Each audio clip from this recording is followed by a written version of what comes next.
Praise lord. అందరూ ఎలా ఉన్నారు? మీరందరూ చాలా బాగున్నారని ఆశిస్తున్నాను. ఈరోజు దేవుని మాటలు చూద్దాం. ఆశీర్వాదమును శాపమును నేను నీ ఎదుటను ఉంచి భూమి ఆకాశములను మీ మీద సాక్షులుగా పిలుచుచున్నాను. నీ పితరులైన అబ్రహాము, ఇస్సాకు, యాకోబులకు ఆయన ప్రమాణం చేసిన దేశంలో మీరు నివసించినట్లు యెహోవాయే నీ ప్రాణమునకు నీ దీర్ఘాయుష్నుకు మూలమై ఉన్నాడు. కాబట్టి నీవును నీ సంతానమును బ్రతుకుచు నీ ప్రాణమునకు మూలమైన నీ దేవుడైన యెహోవాను ప్రేమించి ఆయన వాక్యమును విని ఆయన్ను హత్తుకున్నట్లు జీవమును కోరుకొనుడి.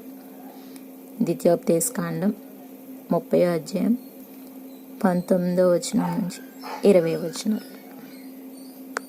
దేవుడి ఈ చిన్న మాటను దీవించును గాక. ఆమేన్.